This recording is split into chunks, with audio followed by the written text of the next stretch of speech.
Historic inns are a draw on Nantucket, and the Veranda House is no exception. It opened as a guest house in 1882. The site itself dates back to 1684. A lot of people have told me that the outside of the building looks exactly the same, almost as if nothing happened. General Manager Alicia Hare is talking about a devastating accidental fire that destroyed the Veranda House and nearby properties in July of 2022. We're just so grateful that everyone was able to get out okay, and for the first responders. There were people from other hotels that came and brought us supplies, all sorts of islanders that brought donations for guests that might have lost their belongings. After a 2-year rebuild, the Veranda House and its 19 guest rooms are ready to reopen in the spring of 2025.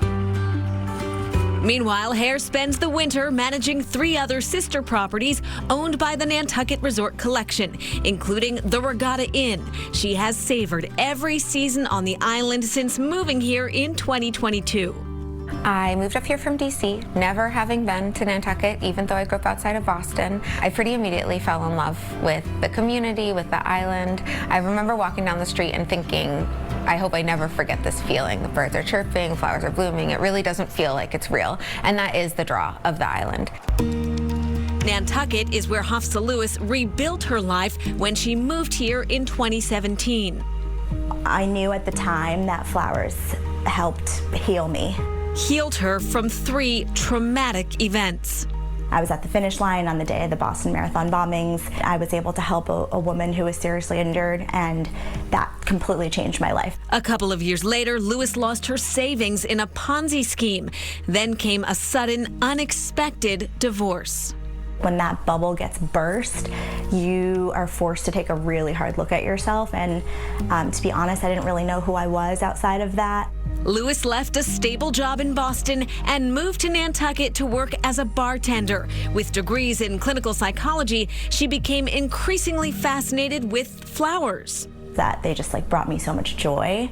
I approached floristry like I did school, so I chased that knowledge. Today, Lewis is one of the island's best-known floral designers. Her company specializes in large-scale installations. In winter, Lewis presses and dries flowers, does workshops, and gives talks about how flowers affect our senses and psychology. I always knew Nantucket was very inherently therapeutic. It really motivated me to say you can create the life that you want. You have to work really hard to get it, but you can do it. Now happily remarried to the island's assistant harbor master, Lewis has blossomed in this tight-knit community.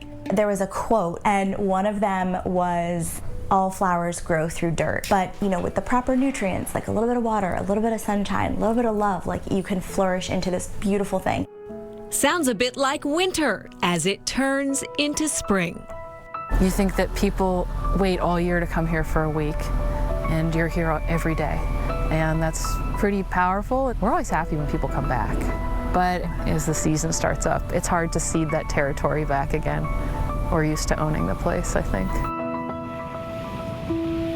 And the Veranda House, which suffered that devastating fire, has reopened, is back open now, and they actually had a reopening in Thanksgiving of 2024. Yes, when former President Biden and his family visited the island, and the White House press corps would often stay there prior to the fire. Nantucket is just a beautiful island no matter what season we're in.